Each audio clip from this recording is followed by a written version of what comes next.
स्वाति मालीवाल मारपीट के मामले में एसआईटी का गठन, एडिशनल डीसीपी अंजिता चेप्याला कर रही हैं एसआईटी हेड। एसआईटी ने सीएम स्टाफ के बयान दर्ज किए। मोबाइल वीडियो में दिख रहे सुरक्षा कर्मियों से पूछताछ की। एफएसएल जांच के लिए भेजा गया सेम हाउस से जब्त डीवीआर। स्वाति मालीवाल केस में विभव कुमार को रिमांड में लेने के बाद पुलिस की तफ्तीश तेज हुई। सीएम आवास पर करवाया गया 13 मई की घटना का सीन रिक्रिएट। सीएम आवास के बाद पुलिस विभव कुमार को लेकर उनके घर गई। करीब 5 घंटे की जांच के बाद विभव को सिविल लाइंस थाने ले जाया गया। स्वाति मालीवाल ने ट्वीट कर आम आदमी पार्टी के आरोपों पर किया पलटवार। लिखा, तुम्हारे फैलाए हर झूठ के लिए तुम्हें कोर्ट लेकर जाऊंगी।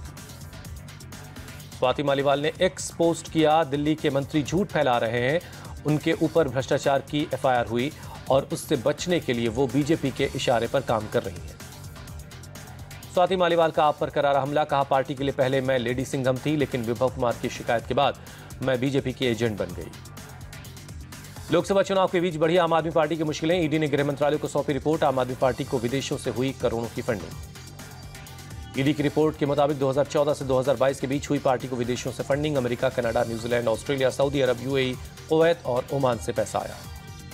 ईडी के मुताबिक आपने फंड देने वालों की पहचान छिपाई। कई डोनर्स ने आपको पैसा देने के लिए एक ही पासपोर्ट नंबर, क्रेडिट कार्ड और ईमेल आईडी का इस्तेमाल किया।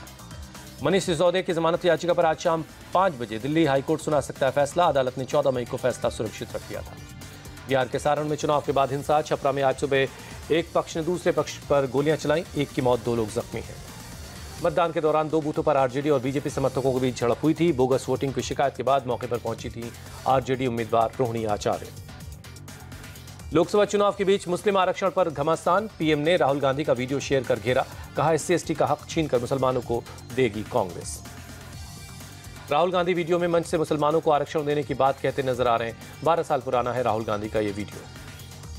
पीएम मोदी ने झारग्राम की अपनी जनसभा में कहा, बाबा साहब अंबेडकर धर्म के आधार पर आरक्षण के खिलाफ थे, जबकि इंडिया अलायंस वाले एससी एसटी ओबीसी का आरक्षण छीनकर अपने वोट बैंक को देना चाहते हैं। पीएम मोदी ने कहा, मैंने 23 अप्रैल को किया था चैलेंज की कांग्रेस लिख कर दे, एससी एसटी ओबीसी का आरक्षण छीनकर मुसलमानों को नहीं देगी। 27 दिन हो गए, कांग्रेस के मुंह पर ताला लगा है। राहुल गांधी का वीडियो जारी करने के बाद पीएम ने किया ऐलान, वो हर दिन इंडिया अलायंस के चेहरे से नकाब उतारेंगे। पीएम मोदी आज वाराणसी में आयोजित मातृशक्ति सम्मेलन को संबोधित करेंगे। 25,000 से ज्यादा महिलाएं शामिल होंगी। पीएम मोदी देश की आधी आबादी की पूरी भागीदारी पर चर्चा करेंगे। महिलाओं के लिए बनाए गए कानूनों के बारे में बताएंगे। संपूर्णानंद विश्वविद्यालय में शाम 5 बजे से 7 बजे तक होगा मातृशक्ति सम्मेलन का आयोजन। पीएम मोदी और सीएम योगी शाम 5:30 बजे सम्मेलन में शामिल होंगे। मातृशक्ति सम्मेलन मंच संचालन से लेकर पूरी जिम्मेदारी संगठन की महिलाओं को ने संभाली है। 25,000 से महिलाओं को घर जाकर न्योता दिया गया। 4 जून के बाद राहुल गांधी को कांग्रेस ढूंढो यात्रा निकालनी पड़ेगी, लेकिन दूरबीन से भी नहीं दिखेगी अमित शाह का बयान। दिल्ली से इंडिया अलायंस पर अमित शाह का अटैक। कहा, हम एटम बम से नहीं डरते, पीओके लेकर रहे। अमित शाह ने दिल्ली में बीजेपी के क्लीन स्वीप का दावा किया। कहा, केजरीवाल कुर्सी से फेविकॉल की तरह चिपके हैं। 4 जून के बाद उखड़ जाएगा ये फेविकॉल। दिल्ली के सीएम अरविंद केजरीवाल आज शाम 6 बजे कन्हैया कुमार के साथ भजनपुरा में करेंगे रोड शो।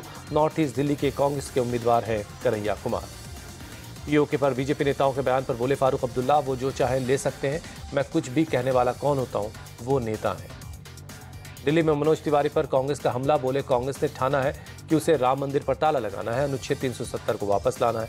जनता इन बातों को ध्यान में रखकर मतदान करेगी। मनोज तिवारी ने कहा, मैं हिंदू मुसलमान सबसे अपील करूंगा कि कांग्रेस की नफरत फैलाओ, दंगा करवाओ नीति से दूर रहें। इन्हें देश को बांटने की कोशिश के लिए सबक सिखाएं। राजस्थान के मुख्यमंत्री भजन लाल शर्मा बोले, दिल्ली की जनता अरविंद केजरीवाल के नाटक को जान गई है। एक तरफ पंजाब में वो कांग्रेस के खिलाफ हैं, तो वहीं दिल्ली और हरियाणा में दोस्ती कर रहे हैं। कनॉट प्लेस के हनुमान मंदिर में बांसुरी सुराज और प्रवीण खंडेलवाल मंदिर में किए दर्शन। बांसुरी नई दिल्ली, खंडेलवाल चांदनी चौक सीट से बीजेपी उम्मीदवार हैं। मंडी से कांग्रेस उम्मीदवार विक्रमादित्य सिंह का कंगना रनौत पर हमला। कहा, जिन मंदिरों में जा रही कंगना रनौत, उनकी सफाई जरूरी है। विक्रमादित्य ने कंगना रनौत को बताया 2 नाव पर सवार। कहा, एक पैर मुंबई में तो दूसरा पैर हिमाचल में फंसा रखा है, जल्द ही डूबेगी कंगना की नाव। उद्धव ठाकरे ने चुनाव आयोग पर लगाए गंभीर आरोप। जिन केंद्रों पर महाविकास अघाड़ी के पक्ष में ज्यादा वोटिंग होनी थी, वहां जानबूझकर देरी करवाई गई ताकि मतदान का फीसद कम हो जाए। डिप्टी सीएम देवेंद्र फडणवीस ने उद्धव ठाकरे के आरोपों को बताया गलत। कहा, अपनी हार को सामने देखकर उद्धव ठाकरे बहाने बनाने में लग गए हैं। ओडिशा के बालंगीर में 1000 से ज्यादा ग्रामीणों ने कल हुए मतदान का बहिष्कार किया। दिन भर बूथ पर खाली बैठे रहे मतदान कर्मी। स्कूल, अस्पताल और सड़क की मांग को लेकर बहिष्कार किया। तेजस्वी यादव के बयान पर जीतन राम मांझी का पलटवार, बोले ये लोग दिन में सपना देख रहे हैं, 300 तो क्या, इन्हें 30 सीटें भी मिल जाए तो गनीमत है। जीतन राम मांझी ने निशाना साधते हुए कहा, इंडिया गठबंधन घमंडिया गठबंधन है, उनके पास ना तो नेता है, ना नीति और ना नियत। असम के मुख्यमंत्री हिमंता ने कोलकाता में किया रोड शो, तेजस्वी सूर्या भी साथ में मौजूद हैं।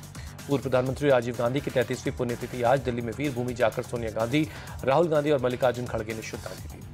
कांग्रेस के कई और नेता वीर भूमि पहुंचे, पी चिदम्बरम और सचिन पायलट ने दी श्रद्धांजलि। अहमदाबाद एयरपोर्ट से पकड़े गए 4 आईसिस आतंकियों ने पूछताछ में किया खुलासा, यहूदियों के प्रमुख स्थलों पर हमला करने का दिया गया था टास्क। एटीएस ने जानकारी देते हुए बताया, पकड़े गए आतंकी बीजेपी आरएसएस के साथ हिंदू नेताओं को टारगेट किलिंग का भी टास्क दिया गया था। पकड़े गए 4 आतंकी श्रीलंका के नागरिक, 4 श्रीलंका से पहुंचे पहले चेन्नई। गुजरात एटीएस ने पाकिस्तान में हथियारों के साथ गिरफ्तार किया। Pune hit and run case में संभाजीनगर में बिल्डर विशाल अग्रवाल गिरफ्तार, पोर्शे कार से 2 लोगों को उड़ाने वाले नाबालिग आरोपी का पिता है Vishal Agarwal. Pune hit and run case में जबलपुर की रहने वाली सॉफ्टवेयर इंजीनियर अश्विनी कोष्टा और उसके दोस्त अनीस की मौके पर हुई मौत। 19 मई को अनीस के साथ बाइक पर पार्टी से लौट रही थी अश्विनी। तमिलनाडु के करूर में भारी बारिश के बाद बाढ़ जैसे हालात, घरों में पानी घुसने से परेशानी लोगों की बढ़ गई है। ईरान के राष्ट्रपति इब्राहिम रईसी के निधन पर भारत में एक दिन के शोक का ऐलान। दिल्ली में राष्ट्रपति भवन पर फहरा रहा तिरंगे को आधा झुका दिया गया है। हेलीकॉप्टर क्रैश में प्रेसिडेंट और विदेश मंत्री की जान गई। रूस के यूकुशिया क्षेत्र में बाढ़ का कहर, प्रशासन ने आपातकालीन स्थिति का ऐलान किया। आईपीएल सीजन 17 का पहला क्वालिफायर मैच आज कोलकाता और हैदराबाद के बीच खेला जाएगा मुकाबला।